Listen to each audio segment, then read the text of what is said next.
నాయకులకి, కాంగ్రెస్ మంత్రులకి, తెలంగాణ నుంచి ఇక్కడికి ఇచ్చేసిన మా బీసీ బిడ్డలకి, కాంగ్రెస్ కార్యకర్తలకి, మీడియా సోదరులకి అందరికీ నమస్కారం తెలియజేసుకుంటున్నాను. ఇవాళ ఢిల్లీలో జంతర్ మంతర్ దగ్గర 42% బీసీ రిజర్వేషన్ కోసం పెద్ద ఎత్తున పోరాటం చేస్తున్నాం. అదే మన ఆరాటం. ఇది రెండోసారి మన ఈ పోరాటం చేస్తున్నాం. భారతదేశంలో అత్యధిక జనాభా దాంట్లో అత్యధికంగా ఉన్నది మన బీసీ బిడ్డలే. అలాంటి బీసీ బిడ్డలు ఇవాళ నడి రోడ్డు మీదకి వచ్చి మా 42% బీసీ రిజర్వేషన్ చెయ్యండి అని మోడీ గారిని అడుగుతున్నారు. బీజేపీకి సిగ్గుందా అని అడుగుతున్నాను నేను.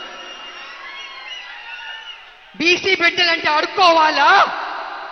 ఇవ్వరా? న్యాయం చేయరా?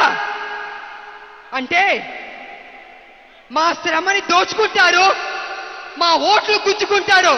కానీ పార్లమెంట్ లో బీసీ బిల్లు పెట్టి పాస్ చేయమంటే వెనకడుగు వేస్తారు. అయినా మేం విడిచిపెట్టాం.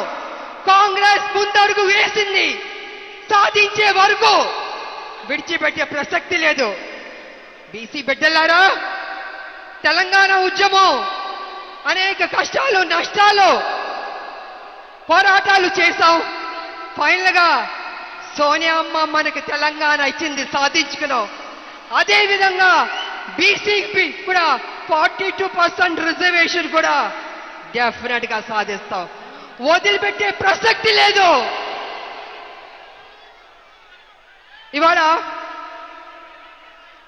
నిజంగా బీసీ బిడ్డల గురించి చెప్పాలంటే చాలా తక్కువే. ఎంత చెప్పినా తక్కువే. మన భారతదేశం అభివృద్ధి చెందిందంటే దాంట్లో బీసీ బిడ్డలు పెద్ద పాత్ర పోషించారు. వాళ్ళ సాక్రిఫైస్, వాళ్ళ శ్రమ, వాళ్ళ కమిట్మెంట్, వాళ్ళ త్యాగాలు ఈ భారతదేశానికి ఇచ్చింది. చేతి వృత్తుల కోసం ఎంతో కష్టపడ్డారు. చేతి వృత్తులు చేసుకుని ఎంతో సంతోషంగా బతికేవారు బీసీ బిడ్డలు. కానీ ఇవాళ కాలం మారింది. యంత్రాంగం